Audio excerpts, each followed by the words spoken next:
नमस्कार। आज हम कक्षा 9 की हिंदी से पाठ 6 प्रेमचंद के फटे जूते पढ़ते हैं, जिसके लेखक हैं हरिशंकर परसाई, जो कि एक सुप्रसिद्ध व्यंग्यकार हैं। उनका जन्म 1922 में मध्य प्रदेश के होशंगाबाद जिले में हुआ था। नागपुर विश्वविद्यालय से एमए करने के कुछ दिनों तक उन्होंने अध्यापन कार्य किया। जबलपुर से वसुधा नामक पत्रिका निकाली उन्होंने और जिसकी हिंदी संसार में काफ़ी सराहना हुई। 1995 में उनका देहांत हो गया था। उनकी प्रमुख रचनाएं इस प्रकार हैं।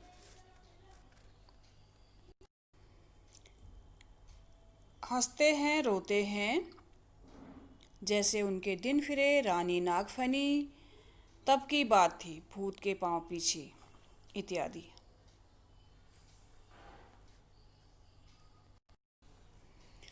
प्रस्तुत पाठ में सुप्रसिद्ध साहित्यकार प्रेमचंद जी की वेशभूषा तथा उनके जूतों के माध्यम से एक और जहां प्रेमचंद के सादगीपूर्ण जीवन को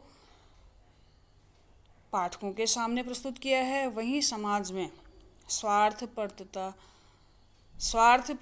अवसरवादिता, दिखावटीपन, दोगले चरित्र, धोखेबाजी की प्रवृत्ति पर करारी चोट की है। का एक फोटो है जिसमें वे अपनी पत्नी के साथ हैं।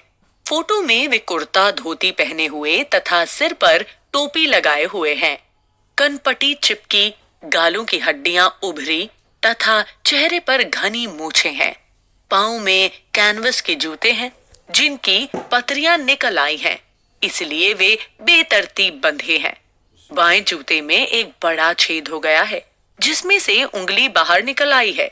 प्रेमचंद के फटे जूते देखकर लेखक चिंता में पड़ गया।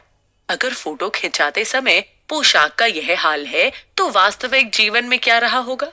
परंतु फिर विचार आया कि प्रेमचंद अंदर बाहर की अलग अलग पोशाक रखने वाले इंसान नहीं है।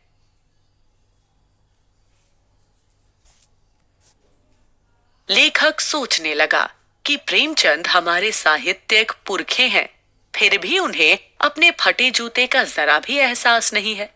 उनके चेहरे पर बड़ी बेपरवाही और विश्वास है।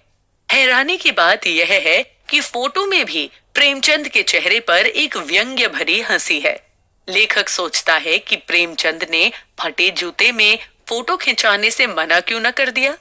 फिर लगा कि शायद पत्नी का आग्रह रहा होगा।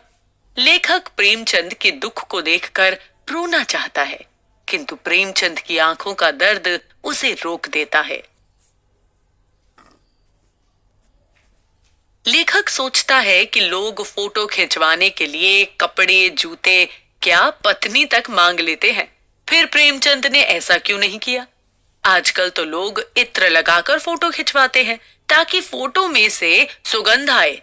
गंदे से गंदे व्यक्ति की फोटो भी अच्छी होती है, परंतु प्रेमचंद दिखावे का जीवन नहीं जीते।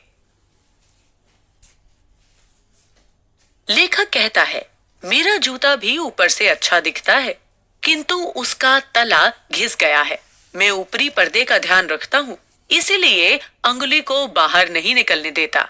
लेखक सोचता है कि प्रेमचंद की व्यंग्य भरी मुस्कान का रहस्य आखिर क्या है। क्या कोई हादसा हो गया है? क्या किसी होरी का गोदान हो गया? क्या हल्कू नामक किसान के खेत को नीलगाय चर गई? या घीसू का बेटा माधो अपनी पत्नी के कफन को बेचकर खा गया? या फिर लेखक किसी महाजन के तगादों से बचने के लिए दूर दूर तक चक्कर काटता रहा? याद आया, भक्त कवि कुंभन दास का जूता भी तो फतेहपुर सीकरी आने जाने में घिस गया था।